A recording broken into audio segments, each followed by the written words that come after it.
Welcome to 2+0-cooking, and we are making nacho chips and salsa today. If you've never made nacho chips and salsa before, then stick around.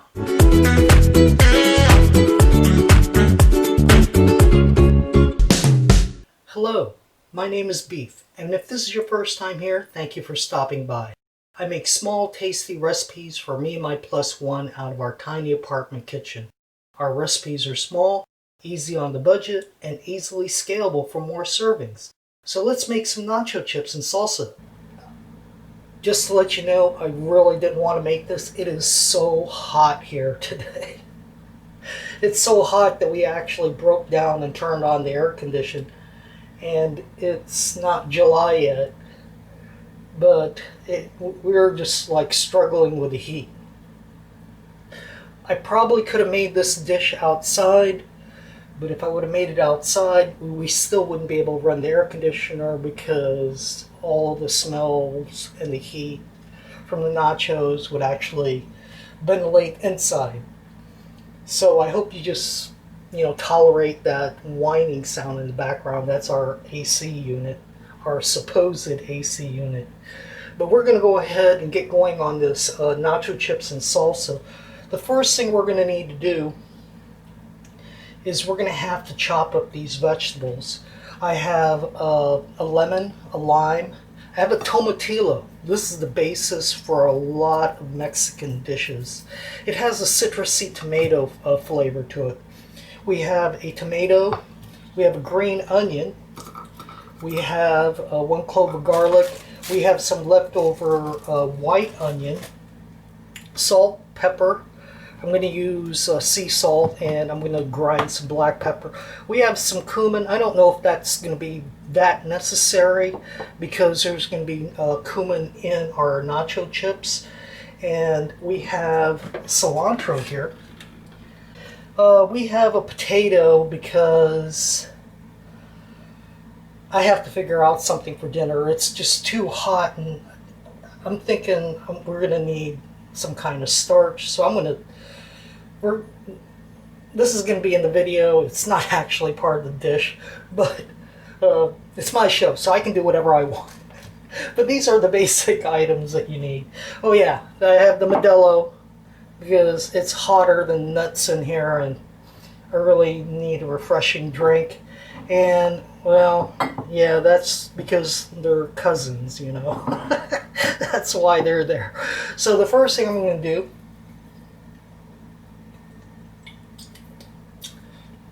probably need to put that back in the fridge so it stays cold. I'm going to go ahead and chop up these veggies, and then we'll come right back because we have to make the salsa first before we get into the chips, because the salsa needs to meld a little bit in the fridge. And we'll be right back after I get done chopping all this stuff up. The garlic, I chopped it up. It came out to about 1/2 tablespoon. The way I look at it, there's probably about a tablespoon on the root end of the green onion, and probably a 1/2 tablespoon on the leaf end. The tomato, I cut up half of it. The lemon, I cut it in half, cut the other ones in wedges. The lime, only have a half. The tomatillo, I only cut a half, and that came out to probably about maybe 3 tablespoons of tomatillo. The cilantro, I've got about, 2 tablespoons, maybe 3. Now, we're going to do this recipe on the fly. We are going to be tasting it as we go, because salsa is not something where somebody tells you the exact recipe. If somebody says, this is how you make salsa, grab 1 tomato, grab 1 lime, grab 1 tomatillo, 1 lime, and all of this, and mix it together. Hey, it may work, and more than likely it probably will work. But you will go broke following recipes like that. Because if you don't need a whole tomato, why use a whole tomato? If you only need 1/2 lime, why use a whole lime? That's just the way we cook here. Because these items can be used for something else. Why waste it all on one dish? Now, for those of you that are serving a larger group of people, for me, it's just myself and my +1. And let's say you're serving 6 people, I would suggest that you make enough salsa to last for 4 people. Don't make enough salsa for 6 people, make only enough for 4. Because you're going to be serving other things along the way. And you don't want to make an excessive amount of salsa when you have other dishes that you want to feed them. And you don't want to fill them up on your salsa when you got an entree still coming. So you want to keep them wanting. So if you're making salsa for 6 people, make it for 3 or 4. Just make enough 3 or 4 just so everybody has a taste. Remember, you're trying to let them enjoy it. You're not there to feed them salsa. So let's go ahead and put this together. I have a slotted spoon here. We're going to go with the heavy stuff first. We're going to go with the tomato. Get that all in there, because that's going to be the body. Put that back in there. We're going to start by putting the tomato. And then we're going to, I guess we're just going to go ahead and put all the tomatillo. That's going to give it that citrusy tomato taste. I'm going to add the garlic because there's really not that much. And I'm going to go ahead and put about half of the onion, half of the green onion. There's still a lot of the root here. And oh, one item that I forgot to tell you about was that I did take a little wedge of white onion that we had here, and it accounted for about 1 tablespoon, and that was mixed in here. And that's what you're seeing is the white onion. Then we're going to go ahead and add the cilantro in there. Yeah, let's put that cilantro. Let's go ahead and mix this up.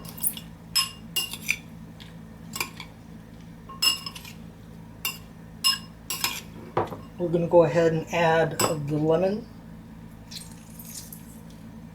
Probably try to keep from adding the seeds if you can. There you go. Slotted spoon. I knew there was a reason why I grabbed it. And there we go. Got the lemon going. Get more of that juice out of that lemon there. Yeah, there we go. Then we're going to add a little lime.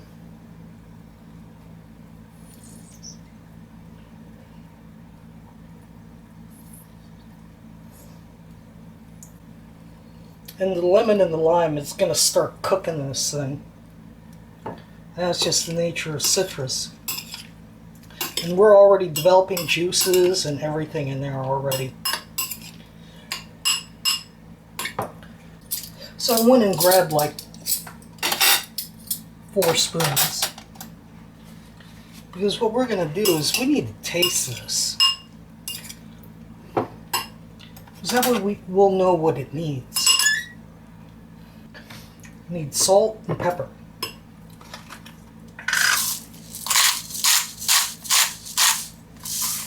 Put like 5 dashes of sea salt.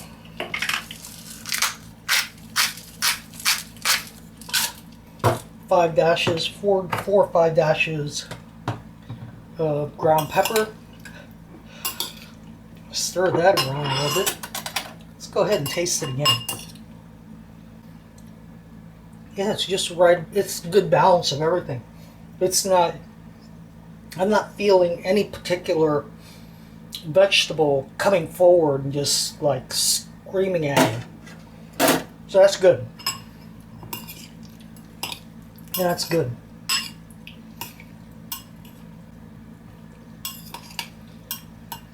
Well, I did get a bite of that onion. Not that onion, but that little bite of that garlic. But I'm sure after this melds in the fridge for a little while, it will be less pronounced. You know what we are going to need is, well, maybe not. As this salsa sits in the fridge, it's going to sweat because of the lime and the lemon. So I was thinking it needed more liquid, but I'm very sure that it's going to create liquid on its own because the lime and lemon's going to break down the tomatoes. So this is good. We're going to go ahead and clear wrap this, and then we can go ahead and get going on our nachos.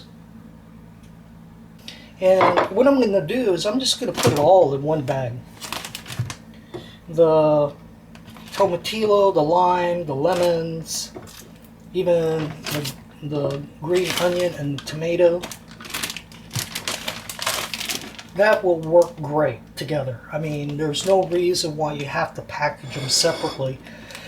Actually, I remember in grade school, even though we're out in the Midwest, out in the middle of nowhere, and the town only had like maybe 20,000 people in it at the time, we did have a couple of Italian kids, and they would always come to lunch with something like this, where the items were chopped up. Yeah, they were chopped up like salsa. The tomatoes were sliced, the onions were sliced, and what they would do is their mother would prepare them a sandwich, and when they were ready to eat, and this is in like 4th grade or 5th grade, these kids would take out their dry sandwich with the meat on it, and then they would actually build their sandwich from the vegetables that their parents provided them in a plastic bag. And the rest of us are just eating soggy sandwiches. You know? But these Italian kids, their parents were sharp. They knew how to keep the sandwich fresh all the way up to lunchtime, so it wasn't soggy. So I'm going to go ahead and bake this, put this in the fridge, saran wrap this. I'll probably cut that potato off screen, and then we'll be back. Everybody knows what these are. These are corn tortillas. And it's funny, this this particular corn tortilla was one of my competitors when I was selling food back in the day. They're great. So if you can get corn tortillas and they're fresh, that would be good. If not, these aren't that fresh. I mean, these have been in our fridge probably 2-3 weeks. And we bought it because of the pandemic and, you know, the way things go, everybody bought way more than they needed. And we're just finally whittling down all that excessive food that we have. But the real thing that you need to pay attention to with corn tortilla is just to make sure there's no mold. That's how you find out if they're edible or not. If you keep them properly refrigerated, they'll last a long time. If they get moldy, then yeah, they're bad. You know, homemade nacho chips at home taste better than a nacho chip that was made yesterday. And your guests are going to notice that too. The crunch is going to be different. Everything's going to be different about it. I actually wanted to spend more time on this than I actually wanted to do with the salsa. You're probably thinking more about the salsa. But salsa is really a no-brainer. I mean, if you have the basic ingredients, the tomatoes, the onions, salt and pepper, the lime, the lemon, you really can't frack it up. I mean, if you taste it, it's going to either taste good, it's going to either be too salty, too sour, whatever. You know, it's pretty much a no-brainer. But the thing that really freaks people out, and I mean freak people out in a good way, is when you make nachos that taste so good you don't even need the salsa. I've made nachos for people, and the first thing that they ask me is, where did you buy those nachos? Oh, that's just the best. And for Mike Johnson, just to let him know, when I made nachos for him and he asked me where I bought them, I use this seasoning here, chicken polo seasoning. That's just for you, Mike. But for everybody else, any one of these mixed with salt and pepper would make a great seasoning for nachos, and it'll be different. So you can have like 3 bowls here, and you could just use just one of these, and they would be great as a seasoning. All you have to do is actually taste it. So this is where the mad scientist comes into play. You going to start with a little salt. You put a little salt in all of them. And you want a little salt in there. You're going to do a little black pepper.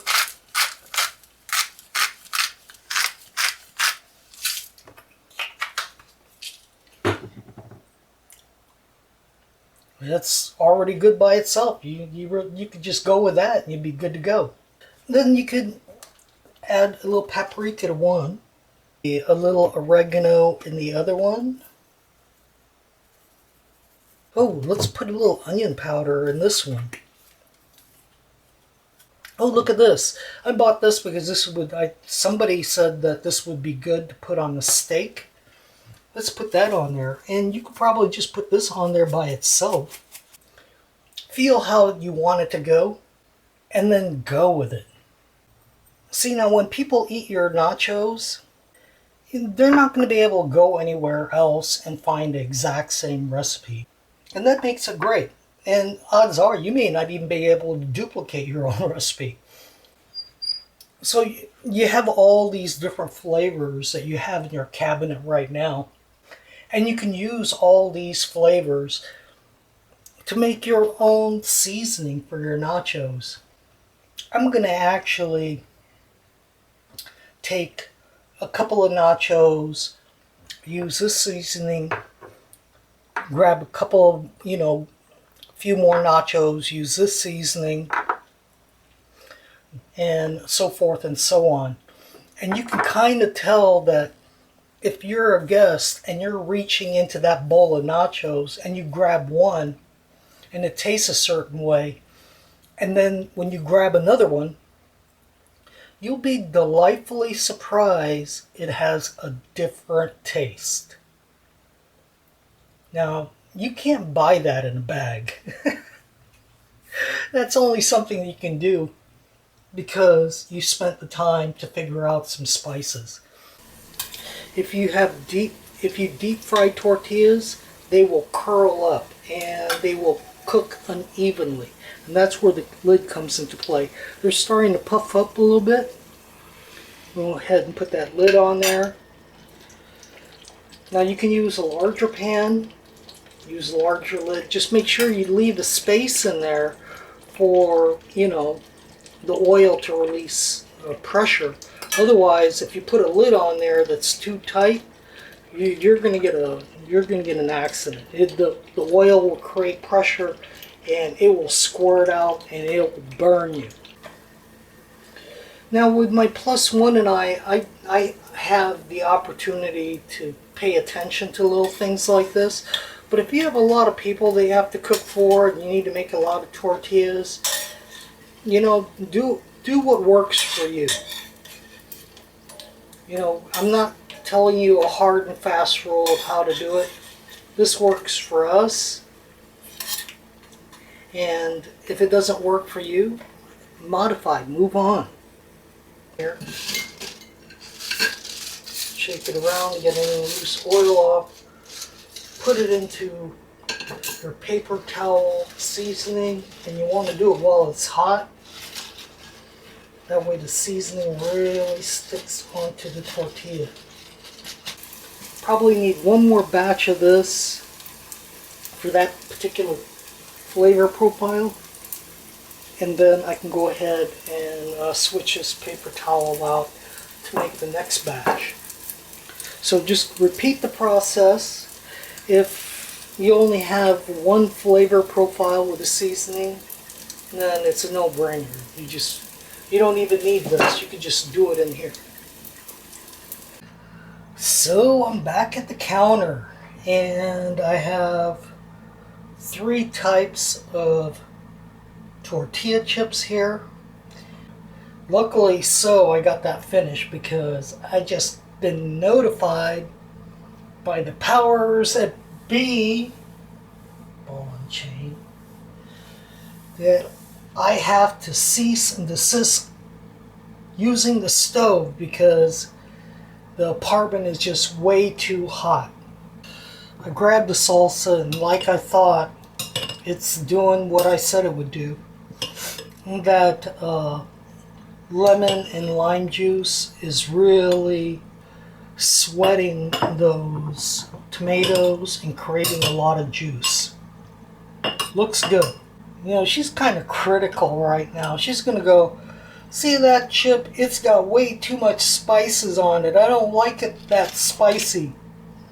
Now for you guys out there that eat the chips and dig way down to the bottom where all the spices are at and lick it with your finger, you'd love this, but this doesn't work for her. So we need to find a way to cool everything down so she's nice and happy. Let's get the blender out. We're going to make something for her, something that'll probably make us both feel better since it's so hot. Oh, my dad knows how to make some really good margaritas. So we got tequila, sugar, and triple sec. Let's go ahead. I'm going to put probably about a shot triple sec. Probably a tablespoon of sugar. And then we're going to put about a shot of tequila.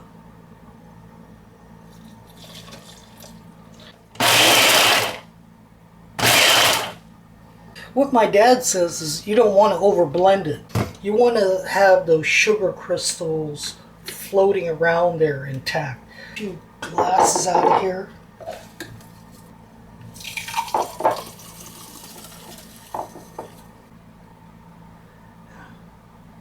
Well, that should make her happy.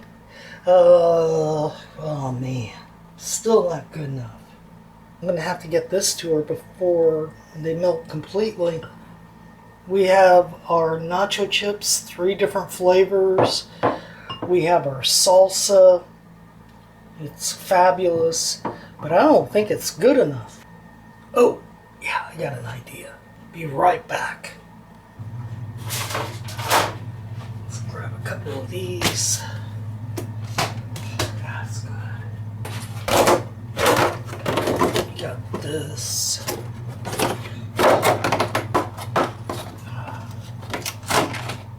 Oh yeah, that'll work. Knife.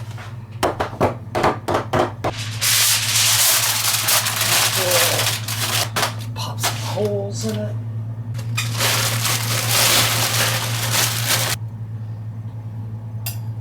Take the salsa, put that all in there.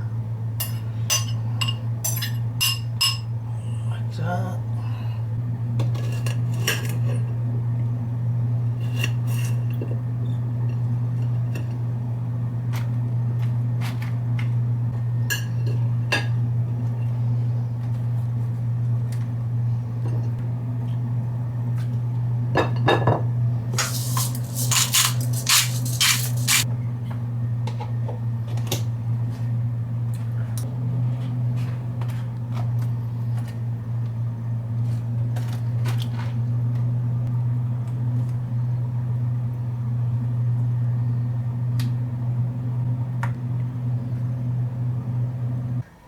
So here you have it, our nachos with salsa. You know, I called her and she's just like, yeah, whatever. You know what I'm going to do? I'm going to mess with her. I'm going to turn the AC off and see how long it takes her to come out here and take a look at this. I don't know how I'm going to do a thumbnail on this because this thing's way too big for a thumbnail.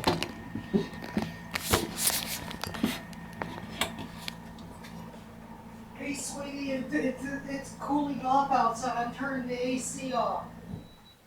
You'll be alright. It's hotter than balls in here. Even though I'm not cooking. It's really hot. But here you go. This might give you some ideas for 4th of July, you know. Lay out some ice, put some veggies in there, salt them, season them up, lay it all out. We have nachos with 3 different flavors. I know we actually had 4, but I still had to make dinner for tonight, and I used the 4th seasoning on these potatoes, which I put some butter and some green onion into it. Hi! What? Yeah, I know it's hot. Turn the AC on, boo. Don't throw that. That cost me $5. Don't throw it. Okay, I'm gonna have to set this out. And I'll see you guys later. Hopefully. I still have to make dinner. Adios, amigos. Thank you so much for watching this video making nacho chips and salsa. If you like this video, then please like us below. There are also links on the screen for other 2+0- cooking recipes. Remember to subscribe and you'll be notified of new videos every week. As always, I have a summary of this recipe below in the description, and also please visit our website, 2+0-cooking.com. If you have any comments or ideas, then please post them below. We love hearing from our viewers and answering their questions. We also invite our viewers to share their ideas or recipes with each other in the comments section. Thank you for watching, looking forward to hearing from you, and see you soon. Beef out. As always, just because I'm done cooking after this recipe doesn't mean our kitchen is closed. The following images are for a future meal for me and my +1. Enjoy.